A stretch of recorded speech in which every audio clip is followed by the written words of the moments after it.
Yeah. What's up? I remember what I was going to say. What's up? Yeah.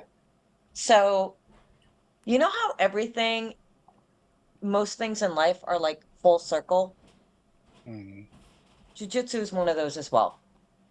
What I've been thinking about most people's okay, I started thinking this.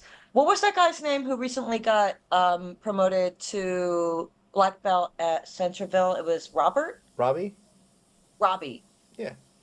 Something he said really stuck in my brain, and that was the real journey starts when you become a black belt. Yeah. That's when the real journey starts.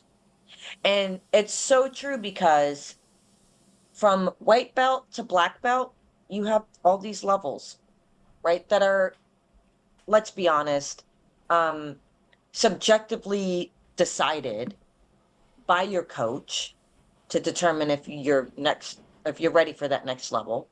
Um, but then once you get to black belt, that's pretty much it, right? And so when you're Mm. competing as a black belt, it's like you have a better idea of like the general experience level or mastery of the sport that you're going to be up against when you're like a blue belt or a purple belt. But when you're black belt, like that experience level, like, yeah, you're a master, but like black belt to red belt, come on.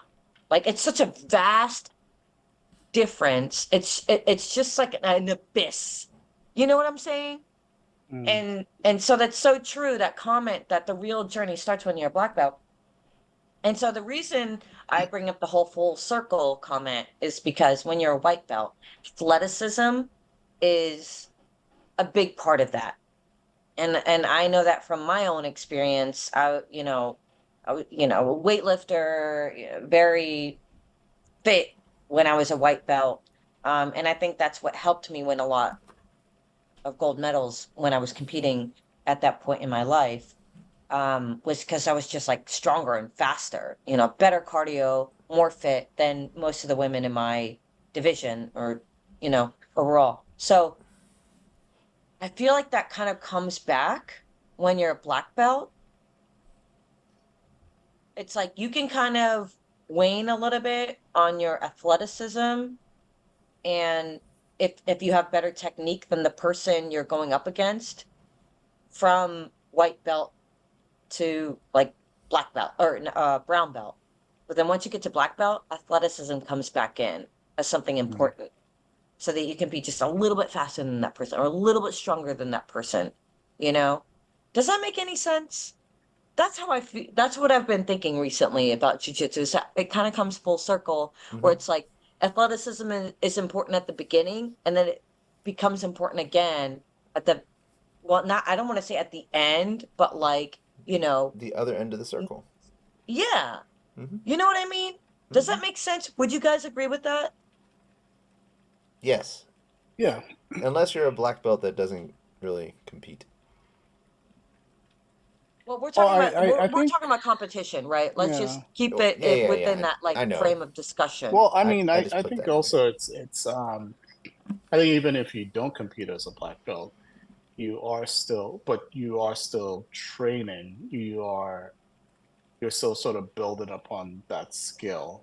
And I think when you get to black belt level, it's in a sense there's less pressure and more pressure. Less pressure in the sense that you're kind of freer to explore different options. Mhm. And be Um, creative. yeah, and be creative. You're basically that's the artistry part. It's like you're a painter or you're an artist, and or like an apprentice under an artist, and you've trained and you've learned how to use all the tools and paints and all that stuff, and then you get to black belt and you're like, okay, go out and create something. Is essentially your